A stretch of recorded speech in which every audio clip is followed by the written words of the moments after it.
Alors que débute ce jeudi 9 février à 21h05 la nouvelle saison de Tattoo Cover, Marty Hurley, l'artiste et tatoueur historique de l'émission de TFX nous a accordé un entretien. Les sauveurs de tatouage sont de retour ce jeudi 9 février, pour la saison 5 de Tattoo Cover sur TFX. Pour les artistes du Ali Pulp, Dodi, Diego Morin et chez Marty Hurley la mission reste immuable, aider des clients embarrassés par leur tatouage ou encore masquer des cicatrices. Avant de choisir un dessin pour effacer ce mauvais souvenir, ils seront accueillis cette année par Laurine, la nouvelle réceptionniste de l'émission, une comédienne et influenceuse bien connue des internautes sous le pseudonyme La Potée Guenante. Viendra alors l'heure, pour les clients, de passer entre les mains du tatoueur qu'il aura choisi. Présent depuis la création de l'émission en 2018, l'artiste de 32 ans Marty Hurley nous a accordé un entretien. J'ai commencé le tatou très naturellement, à 18 ans télé-loisirs, qu'est-ce ce qui vous a poussé à devenir tatoueur? Marty Hurley, j'ai toujours baigné dans cet univers artistique. Mon père qui travaillait dans une bibliothèque était ami avec plein de dessinateurs que je rencontrais lorsqu'ils faisaient des séances de dédicaces. Et puis j'ai fait du skate pendant longtemps. Un milieu un peu underground et à l'influence américaine. J'ai commencé le tatou très naturellement. J'ai eu le déclic à 18 ans. Comment vous êtes-vous retrouvé dans Tattoo Cover? Les équipes de production sont venues me chercher. Elles m'ont trouvé sur internet et ont vu avec Tintin, l'un des plus célèbres tatoueurs de France, note de la rédaction, si on était de bons tatoueurs, pour ne pas mettre n'importe qui à la télévision. Quelles sont vos sources d'inspiration? Mon style est néo-traditionnel. J'aime beaucoup les musées et l'art nouveau. J'adore mélanger du médiéval avec du beau mouvement, comme de jolies postures ou de jolies chevelures. Un peu comme des tableaux. Tattoo Cover a énormément aidé à démocratiser le tatouage. Quelle est la proportion de covers dans votre métier? Mine de rien, beaucoup. Pour donner un ordre d'idée, avant même l'émission c'était déjà un bon 40 ans. Quel conseil donneriez-vous à quelqu'un qui veut se faire tatouer? Le tatouage, CIST comme tout, ça demande une éducation. Il faut avant tout faire une bonne recherche. Grâce aux réseaux sociaux, tout le monde a désormais accès aux books des tatoueurs. Ce qui permet de voir le style de l'artiste et de trouver le sien. CIST beaucoup plus simple qu'avant. Et puis il ne faut pas trop se mettre la pression. Si on stresse et qu'on réfléchit trop, CIST que ce n'est pas le bon moment. Il faut enfin écouter l'artiste et ses indications. Le tatouage s'est démocratisé depuis quelques années. Comment l'expliquez-vous? En France, Tattoo Cover a énormément aidé.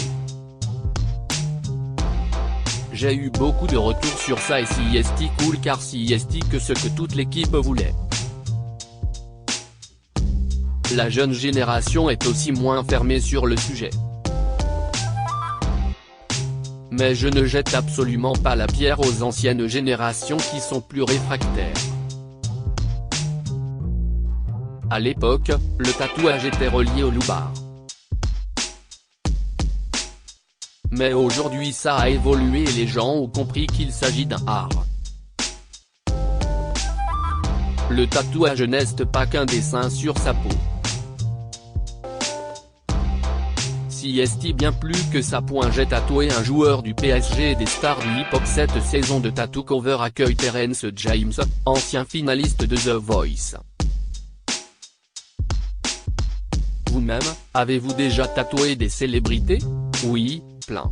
Des footballeurs, comme celui du PSG et de l'équipe de France comme Layvin Kurzawa, note de la rédaction, et des stars américaines du hip-hop.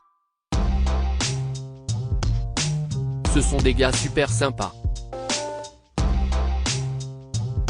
L'avantage du tatouage, c'est que le client doit avoir confiance en l'artiste puisque sa peau va être marquée à vie. Donc le statut de star disparaît et on partage ce moment ensemble. Votre bande va également devoir recouvrir un tatouage situé sur un crâne. Refusez-vous de tatouer certaines zones du corps? Toutes les zones du corps sont tatouables. Même les paupières. Après, personnellement, je ne tatoue pas les zones intimes. Quel est le tatouage le plus fou qu'on vous a déjà demandé? C'est compliqué car les styles évoluent avec le temps. Dans les années 90, c'était le tribal. Et ça saoulait assez les tatoueurs car ce n'était pas très intéressant artistiquement. Ensuite, le mandala est arrivé. Ce n'est pas mon style. Grâce à ma renommée, j'ai aujourd'hui la chance de pouvoir choisir ce que je fais. Mais quand tu commences, il faut bien se faire la main. Et travailler pour se nourrir. Je ne regrette aucun de mes tatouages. Regrettez-vous certains de vos tatouages? C'est une bonne question. Non, il n'y a pas de regret même si certains sont moches ou moins bien faits que d'autres. Mais ils reflètent un moment de ma vie. Un tatouage marque des choses vécues et qu'on ne veut pas oublier. J'ai rencontré plusieurs clients qui ont des tatouages pas forcément beaux mais qu'ils refusent de couvrir car, justement, ils représentent une période de leur vie. L'ambiance entre les artistes de tattoo cover semble toujours au beau fixe cette saison. Oui car on est de vrais amis dans la vraie vie avec Diego, Dodi et toute l'équipe. Ce que vous voyez à l'écran n'est pas joué, ce sont tous de véritables potes. Même la compétition entre nous est saine. Il n'y a aucune jalousie lorsque le client ne choisit pas notre dessin. Et puis, entre nous, on sent assez vite qui va être désigné même si on joue le jeu à fond. Le groupe TF1 adore Tattoo Cover et veut l'inscrire dans le temps. Pourquoi avoir décidé de devenir tatoueur en studio privé, et donc sans boutique? Je tatoue depuis 14 ans et je me suis assez vite mis en studio privé dès que j'ai trouvé mon niveau correct et propre. Je n'avais plus besoin de ce qu'on appelle les walk-in aux États-Unis, à dire les clients qui passent devant ta boutique et qui rentrent comme ça. En général ce ne sont pas les meilleures idées qui en ressortent. J'ai vite compris que les meilleurs clients étaient ceux qui t'envoient un mail. Voilà pourquoi je suis en privé. C'est un choix financièrement dur au début car tu perds de l'exposition.